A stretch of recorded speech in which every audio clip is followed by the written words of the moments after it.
Have you ever experienced shadow trauma or feeling like you're going back into the same pattern of a traumatic experience that you've had? That's what we're going to be talking about today on Boldly Driven Conversations with Bree. So let's get started. I didn't really want to do this video today. I'm having a hard couple days. I have pink eye, which you can't really see it. It's so much better than what it was yesterday. Yesterday, I couldn't even open my eye. I'm still super light sensitive. Pretty sure it's pink eye, but it could be just like an eye infection. I normally wear contacts. I'm a terrible contact wearer and I rarely take them out, even at night. So it could also be something to do with that.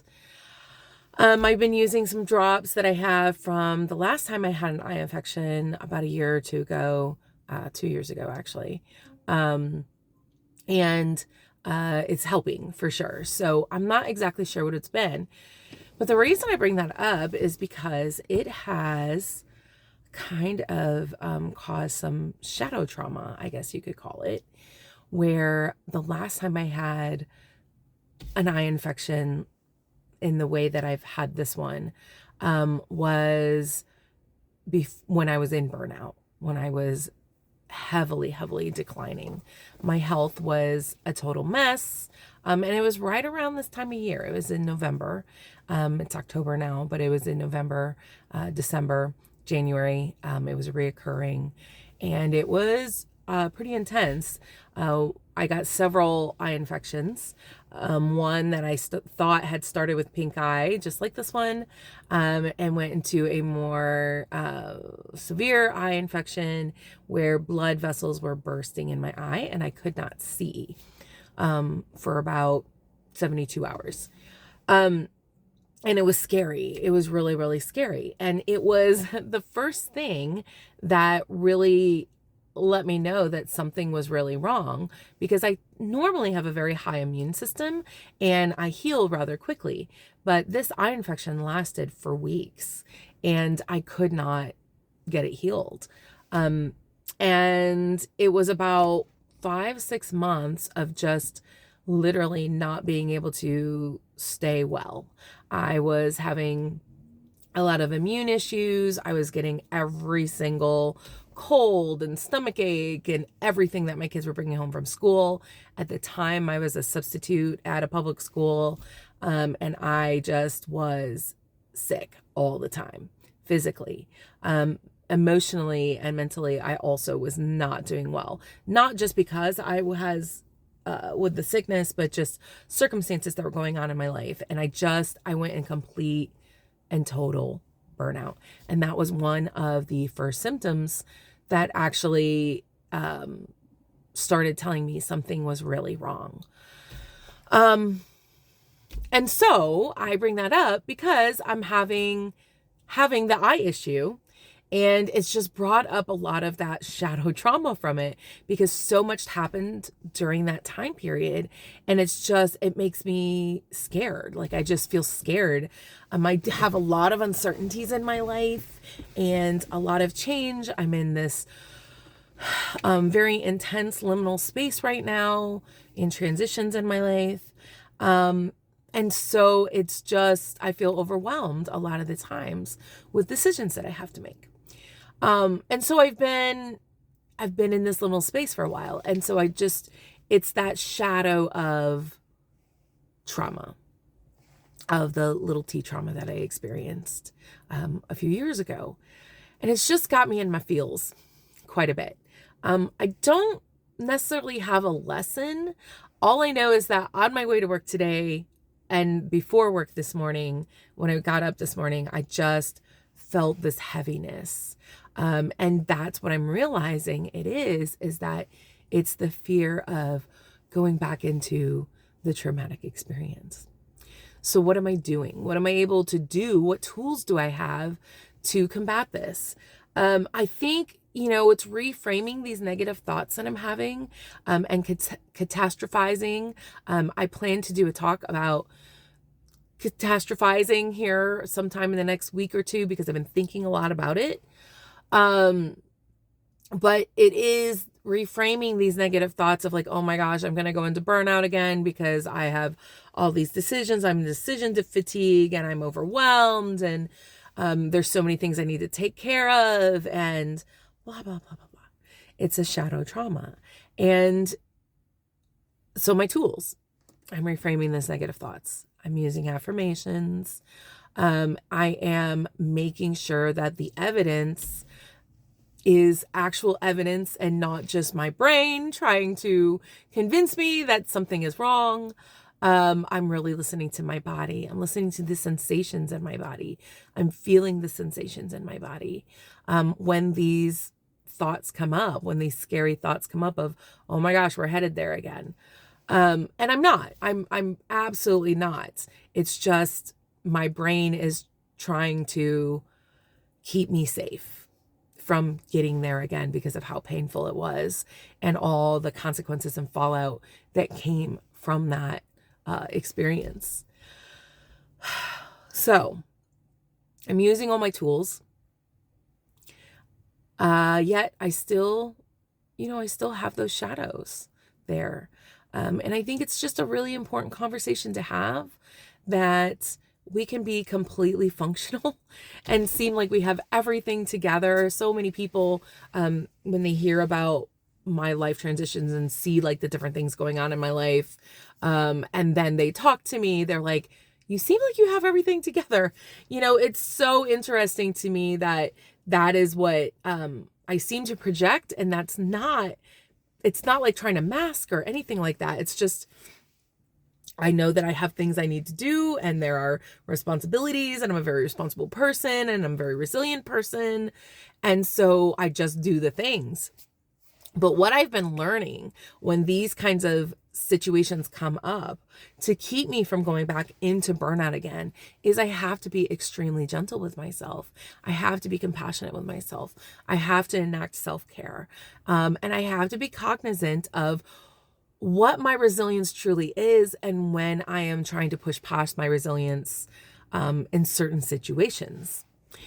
So some of the things that we can do when we find ourselves in these situations is being gentle with ourselves. And sometimes being gentle with ourselves is the hardest thing for us to do when we are in certain places and spaces. Yesterday, I went to work, even though my eye literally was like almost swollen shut. I could barely open it. And I was very light sensitive. I still am a little bit light sensitive in this eye. And I told myself, I'm still going to go to work. I'm not going to call off. I hate calling off work.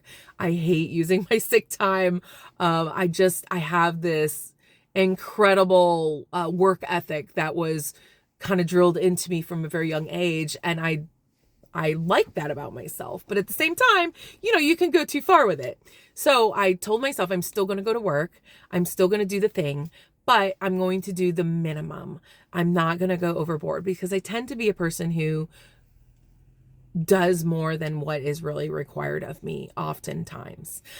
So this was one of those cases where I showed up yesterday and that was it. Like I literally showed up. Now, thankfully in my job, I was able to not have to go overboard. The nature of my job, I was able to do the minimum. And the nature of my job, it was a very slow day yesterday, which I was very thankful for. So I just showed up and that was it. That's what I told myself when I got up yesterday and I was going to go to work, is that I'm just going to show up. And that is being extremely gentle with myself, which is very, very difficult oftentimes, especially for me. It's very difficult for me to just show up and be gentle with myself. It's the hardest thing. It is going slower. Sometimes it's drinking the second cup of coffee when you need to run off to work. Sometimes it's, sleeping past your alarm when you really, really need the rest. Sometimes it is calling off work when you need to call off work and you just really don't want to. Sometimes it's saying no to things you want to do because you just don't have the capacity. Sometimes it's doing the thing you love in place of the thing that you should or ought to do. So we have to be gentle with ourselves. We have to be compassionate with ourselves sometimes when we find ourselves in these places where that shadow trauma is coming up. And I think it's really important to make sure we have the support system put in place. So this morning, I had a friend of mine, we had a phone call this morning, and that person really helped me to be gentle with myself. And it was kind of scary to admit to them that I was feeling all this fear and feeling overwhelmed when everything is really going pretty well. Like everything is going well. Like I'm right on track where I plan to be at this time of the year. So it doesn't make sense in a lot of ways why I feel so overwhelmed.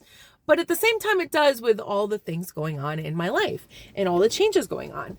But having my friend there to be able to speak these things in a safe place and them giving me the safe space to say these things and acknowledging that, yeah, you have a lot going on and this is shadow trauma. Just them validating that for me helped so much. And there were a few tears this morning already, just admitting those weaknesses, admitting that I feel scared, admitting that I feel overwhelmed, admitting that this is the shadow of where I was a few years ago that put me in such a bad place, and don't want to go there again. Just admitting that and saying that out loud was super powerful. It helped me take my power back rather than giving it away to the circumstance or to the liminal space or to the people who kind of took my power from me before. So having that support system is so important when we are in a place where we might have some shadow trauma. And I think just in general, we need to have a support system that is safe for us, that is going to listen to us, that is going to validate our feeling, and they're going to encourage us and affirm us exactly the way we need to be encouraged and affirmed. And my friend just did a fantastic job of doing that this morning. I'm so very grateful for it. Which is why I'm able to do this video. Now, I don't know if I will publish this video. We'll see. I say that every time and I end up doing it just because I know that being vulnerable always helps people. So there is that. Vulnerability is a superpower. So I probably will publish it because somebody out there needs to hear this and needs to be encouraged by it. So off topic a little bit, kind of rambling today, but I just want, the fact is that I really want everybody to understand that just because people seem like they have everything together doesn't always mean they have everything together. Doesn't mean that they are just fine and that they don't need support. Doesn't mean that they don't need an encouraging word. Doesn't mean that they don't need kindness and compassion. And we need to make sure that we are being gentle with ourselves, especially when we find ourselves in that shadow trauma space. It's okay to be gentle with yourself. It's okay to go slower. It's okay to give the minimum sometimes. It's okay to need support and to reach out. And I think when we have the tools in place and we know the things that we need and then we have the resources, it is easier for us. And that's what I hope these videos are providing for you, resources and tools for you to put in place for yourself, for when you find yourself in those spaces and places where it's hard and you need to be gentle with yourself. So friend, today I'm encouraging you to be gentle with yourself. That's what your challenge is today. Be gentle with yourself if you need to be gentle with yourself. Give yourself permission to go slower. Give yourself permission to need help. Give yourself permission to be gentle. Give yourself permission to be kind to yourself and have a fantastic day.